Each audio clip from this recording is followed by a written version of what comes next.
Hello, just a quick note from Dad. We've lost our Pack of Ragamuffins episode to the podcasting gods. It is in a wormhole somewhere. So for this week's episode, we're actually going to be talking about Mrs Pepperpot. We hope you enjoy regardless. Literature. Pages. Authors. Reading things. The Book of Dad and Sybil. Hello and welcome to the Book of Dad and Sybil.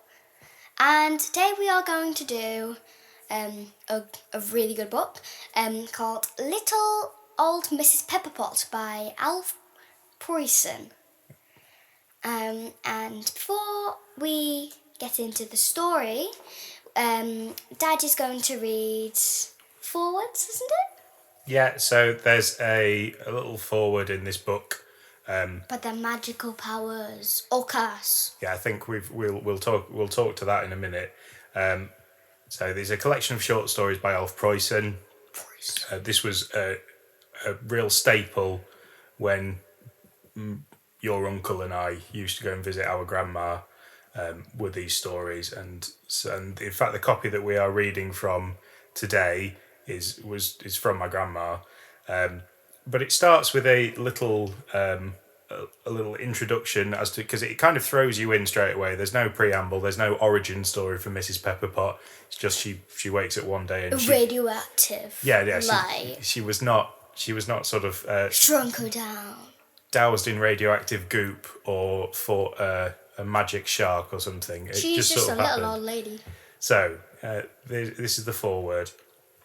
So these amusing stories are quite unlike any others you may know. Most of them are about Mrs Pepperpot, a salty old character with good sharp wits, which never deserted her, even when she shrank to about a thousandth part of her original size. She just woke up one morning to find herself the size of her own kitchen pepper pot, and how she ever was to get out of bed was a problem.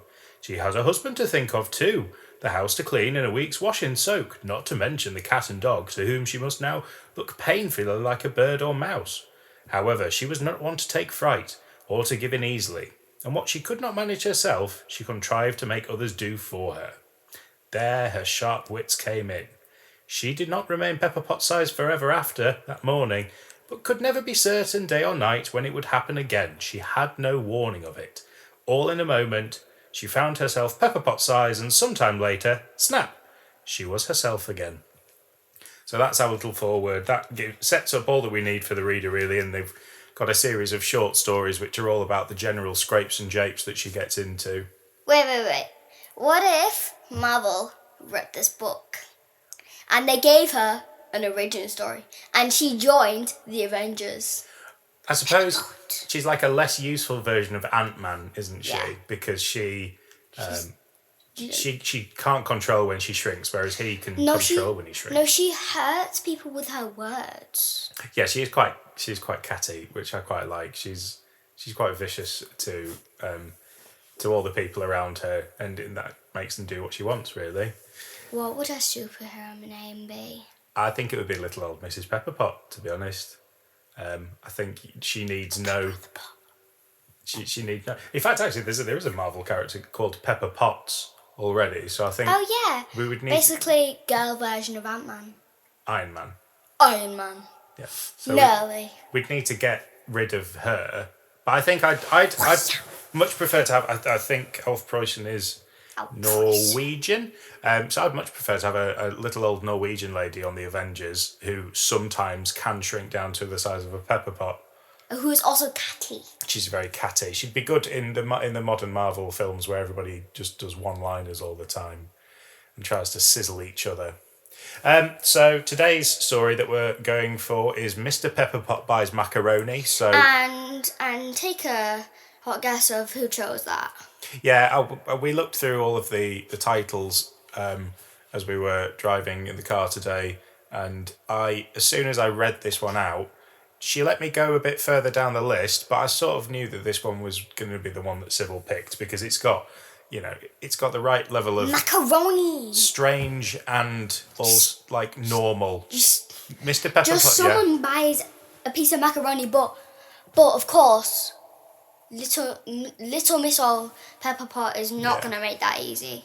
So, a little introduction to Mr. Pepperpot, who I think, going back and reading these stories as a parent, is a really, really unsympathetic and very annoying character who is useless. He's proper useless. I'm not even entirely sure. He goes away to work, but I'm not sure what his work is because he doesn't seem to do anything around the house. He just kind of comes home and complains at Mrs. Pepperpot. He's like, "Oh, she's the size of a pepper pot. What Yeah. is she meant to do?" In one of the episodes, he's in a really grumpy mood for days, and she's like, "Oh, this is why are you in such a grumpy mood?" And it turns out that the reason he's in a really grumpy mood is because he wanted some pancakes with bilberry jam. I don't care. Just go and get some bilberry jam, my guy. Like, you can do that, and then you go, "Oh, I'll tell you what, I'm going to make her some pancakes, Mrs. Pepperpot." But he's not that sort of Mister. He's definitely not that sort of Mister. He's really annoying. But we're going to see a bit of that in today. So, would you like to start us off, please, Sybil? Yes. Okay, so Mr. Pepperpot is bored of the same, probably quite good meals. Yeah. Or maybe just a little bit small in portion-wise. Yeah. She's not always Pepperpot size. I know, but And if she was when she was cooking. And I think she's... What if she fell into the grease? Oh, that wouldn't be good. Gross. And then she goes back up to greasy Mrs. Pepperpot. Ugh. That's her superpower. Like being greasy. Yeah, touch. You're greasy. Touch.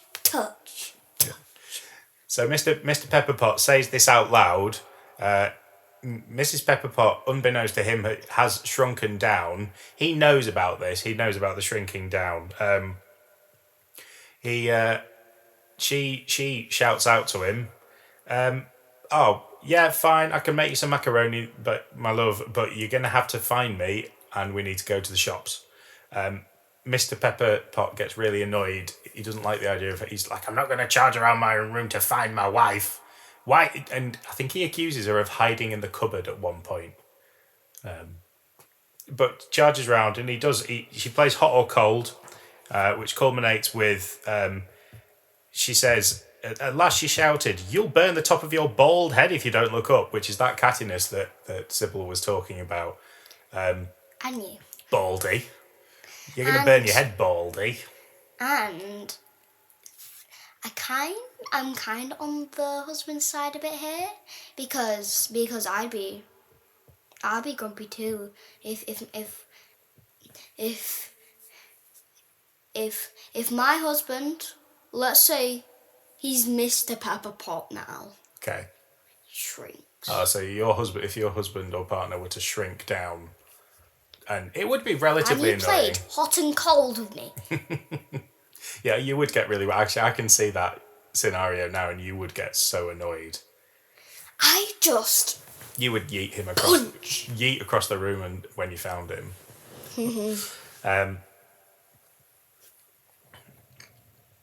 So she eventually finds him. He is really annoyed. He goes, "Oh, this is a bad business, a very bad business." And he says, "Oh, the whole town's going to laugh at me when they see you, or if we go to the shops together." And Mrs. Pepper goes, "Well, I don't know why he can't just go to the shops on his own, but apparently he can't manage that task." You're a grown man. Yeah, he's sort of, but sort of not. So she has to come along to the shops with him, and she takes him in. He puts him in her pocket. No, in his pocket. So she basically says, "Well, I can't let you go to the shops on your own because you'll forget the macaroni." She says, Even though he wants it in the first place. Absolutely. She says, "I'm sure even if I wrote macaroni right across your forehead, you'd bring back cinnamon and salt herrings instead." So, yeah. Write a list. Somebody write a list. Mr. Pepperpot, write something down. Is paper not being invented yet? What, when are we releasing this? I think in the 50s. So, yeah. Write it down, Mr. Pepperpot, and pop yourself to the shop. What's this made out of? This Sybil's tapping the book that What's we've the got here. book made does appear to be made out of paper. She is accurate in that matter. Ow, my foot. So it's in the pocket, and she's a bit annoyed because actually the pocket is full of tobacco and a fishing hook, which she goes, "Oh, you got to take this out." I don't know. Well, so he's gone fishing at some point, maybe recreationally, or maybe that's something he does as a job. Wait, if that's his job, fishing. I don't know. He can be a fisher. He can be like like a trawlerman. I don't know when this. I actually don't know when these books are set. But she basically goes, you need to tidy your pockets up, love. Dad. Yes. Any time before paper was invented, that's when it was set. For Mr. Pepperpot, I think any time is time before paper was invented as far as he's concerned, because he's refusing to write a shopping list.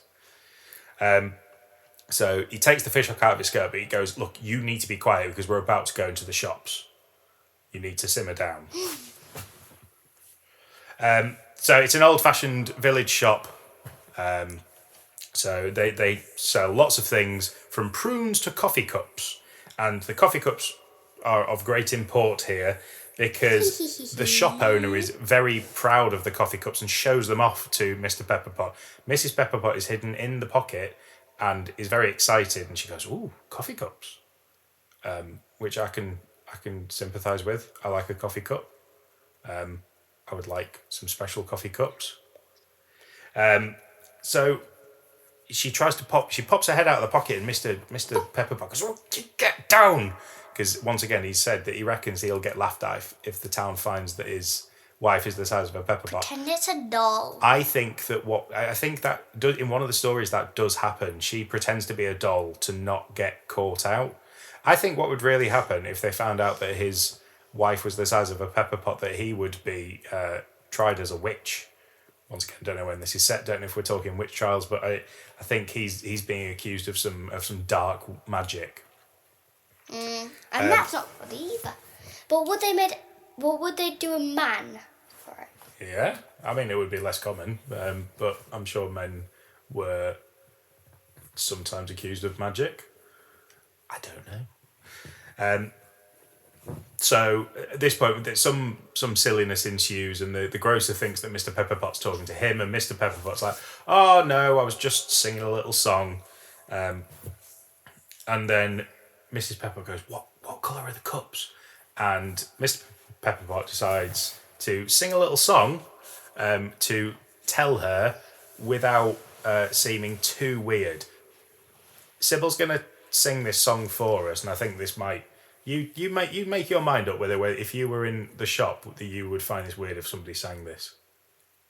The cups are blue with gold that's true, but they cost too much, so that won't do. Yeah, it's a very lovely little song. Mrs. Pepperpot Made it up on the spot there. Yeah, look, for ad-libbing, maybe this man should have been on the stage. Maybe he should have been an actor, an improviser. Yes. Going into musical comedy. So after that, Mrs. Pepperpot keeps quiet, I assume, because she's mortally embarrassed about the fact that her husband just sang a coffee cup song.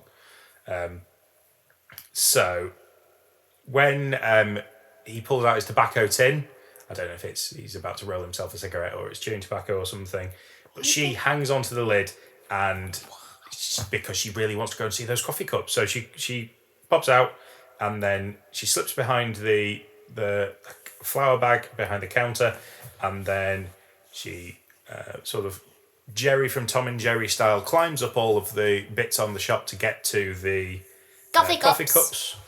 Aren't they pretty? And she takes a step backwards to take a better view, but she's not figured that the macaroni in this shop, which is kept in just a drawer. There's a drawer. I don't want that macaroni. Yeah, it's dried macaroni. So, and then it's like a wooden drawer that you'd pull out and you maybe scoop a... What if the drawer's dirty? Well, you've just got to hope the drawer's not dirty. I don't even like macaroni and cheese that much. No, that's fair. It's decent. I imagine if you're in the cold Norwegian winters, it's quite filling and hearty. Yeah. Maybe.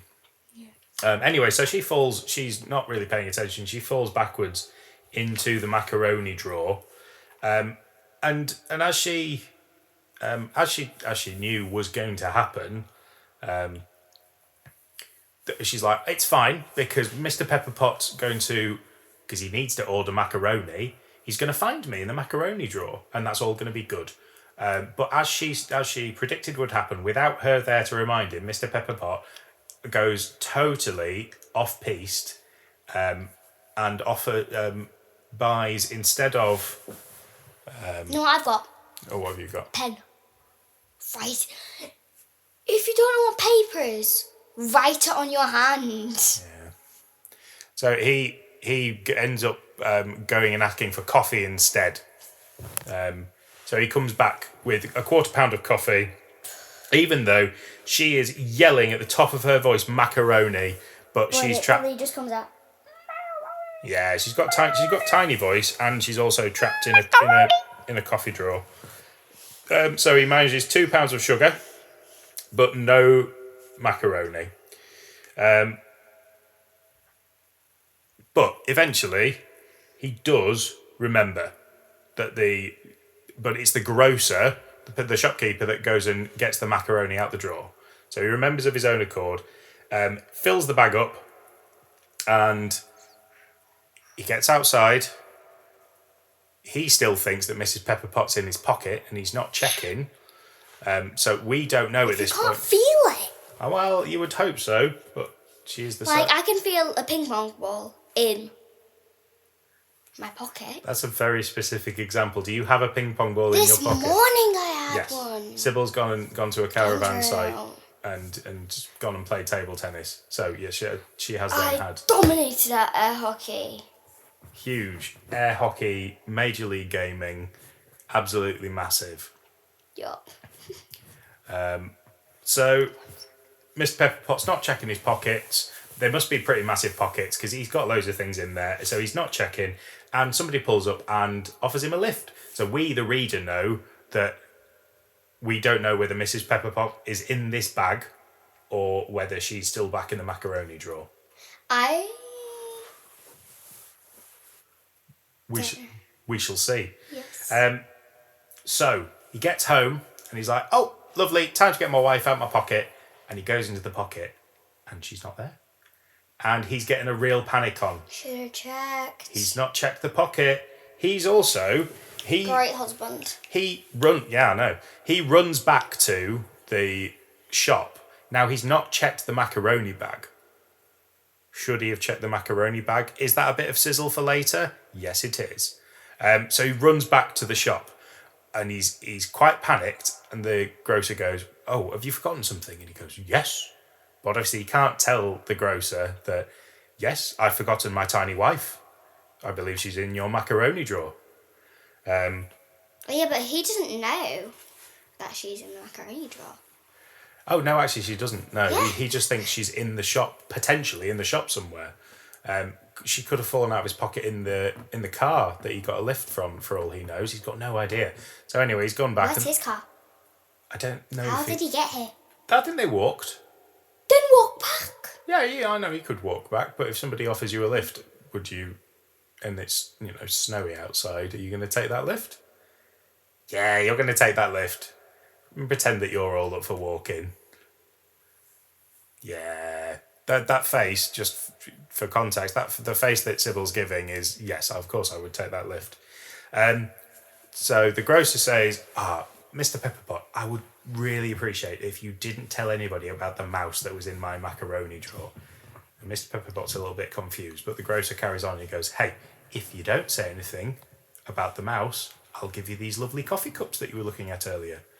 And Mr. Pepperpot just goes, mouse? And the grocer's already wrapping up the coffee cups. And he goes, shh, stop talking about it. So Mr. Pepperpot, he is going home. He's like, oh my goodness. At least you got some teacups. You got some coffee cups out of it. And when he gets home, it turns out that Mrs. Pepperpot has got back to normal and she's already serving up the macaroni. So Mr. Pepperpot's been wandering around. He's worried as anything, and she's just back at home. But I think this would have all been avoided if he'd have just gone to the shops on his own. Mm-hmm. And I think there are Or maybe just not being fussy. Yeah, not being fussy. Call your jets. Ask nicely. I think Mr. Pepperpot is sadly, he's probably not a feature of a bygone age where men just expected everything of their wife, but he's definitely that sort of husband. He brings nothing to the table and thinks because he goes out to work that gives him the right to be a petulant little toddler, essentially. So that's the end of our first. I think we'll come back to those. I think because they're a bit like the Grimm's fairy tales. They're quite compact and a little bit silly. Except the Grimm's fairy tales are a bit more grim. They're a little bit more grim. So you'll have noticed that we've not done Jurassic Park this week, which we had said on our previous episode. That is because we're going to split that into 3 parts to give it enough time. It's a pretty long book. But it's really good. And we are also going on holiday at the end of August. So France. We're going to France in the end of August. So in order to get something to release, and so we're only missing a week of release, we're going to do this, and we're going to do another Grimm's fairy tale next week. That's 6 Men and How They Got On in the World, which once again we talked about in our first ever episode when we were shouting out to our favourite Grimm titles. How long ago was that? Some weeks. Some weeks. We've also got something in the week after that. We've got something fun coming up where we are going to have a guest on. Oh yes. A very special guest, which we will we'll sizzle a little bit more next week. And yeah, that's one to look forward to. So we'll see you on the next episode. Goodbye. Bye.